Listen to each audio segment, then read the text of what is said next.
Hola, bienvenido al podcast de Finanzas 101, donde hablaremos de diferentes temas de finanzas personales y de cómo volverte un experto. ¿Estás listo? Inhala profundo y abre tu mente, porque empezamos en 3, 2, 1.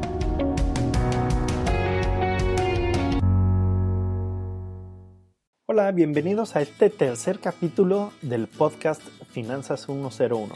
Yo les voy a platicar sobre el fondo de emergencia. Y seguramente ya has escuchado hablar de este término, pero no te han explicado más a detalle qué se trata. Así que hoy nos vamos a echar un clavado. Y empezaremos con qué es un fondo de emergencia. Este va a ser una cantidad de dinero que tienes que tener ahorrado, que te va a hacer respaldo para enfrentar alguna emergencia. Y es que una emergencia es algo inesperado que te sucede, que tienes que atender y que no puedes postergar.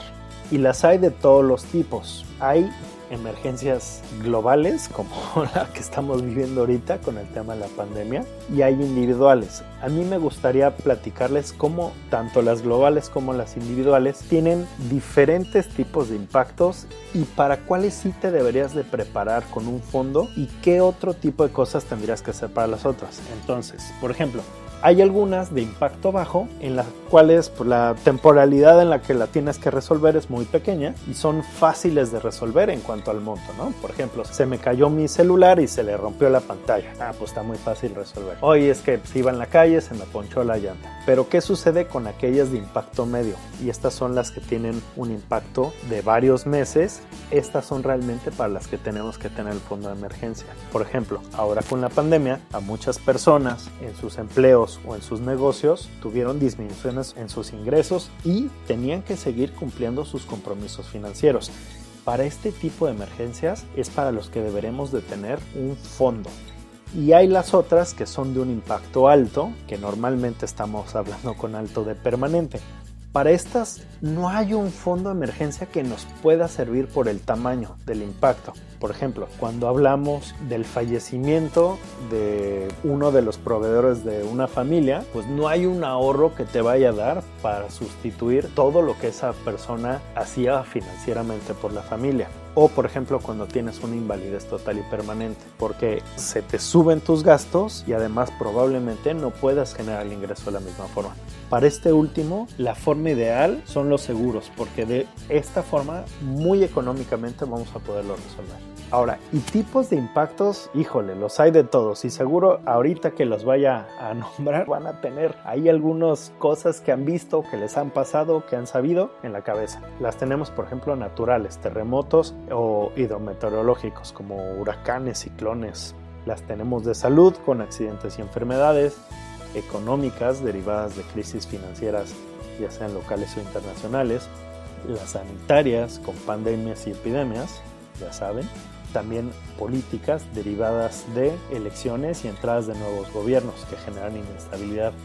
Y es que, ¿qué tan frecuente creen que sean estas? Pues si nos fijamos, por ejemplo, 13 años hacia atrás, en el 2008 tuvimos una crisis financiera que se vino desde Estados Unidos con el tema inmobiliario y a todo nos pegó. Tuvimos en el 2009 pandemia por la H1N1, en el 2017 tuvimos el sismo de la Ciudad de México, en el 2018 tuvimos la entrada del nuevo gobierno en México que generó inestabilidad y ahorita en el 2020 tuvimos todo el tema del COVID-19.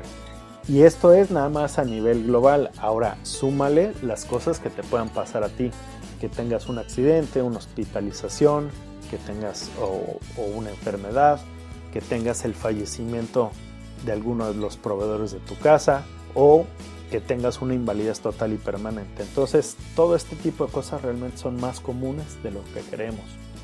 Y es que contar con un fondo de emergencia nos va a ayudar para eliminar o reducir los impactos y sus consecuencias hacia nuestras finanzas personales. Nos va a ayudar a darle continuidad y cumplimiento a todos los compromisos, metas y sueños que tengas y finalmente pues te va a dar la tranquilidad de que vas a tener la forma de entrarle a resolver esa situación. Y seguro estarán diciendo, bueno, ya entendí por qué es importante, ¿no? Pero ¿cómo lo hago? Bueno, tendríamos que considerar estas tres cosas para poder construir nuestro fondo de emergencia. Y uno es necesitamos saber cuáles son nuestros gastos mensuales, y estamos hablando de gastos fijos, variables y deudas que puedas tener como hipotecas, ¿no? O tarjetas de crédito, autos, etc. Tendríamos que definir el tamaño del fondo, y si es que no tienes ahorita nada, te diría que mínimo deberías de tener de 3 meses de estos gastos, pero yo te recomendaría que fueran de 6 a 12 meses. Idealmente, al de 12 meses súmale lo que tengas que tener por los deducibles de tus seguros de gastos médicos.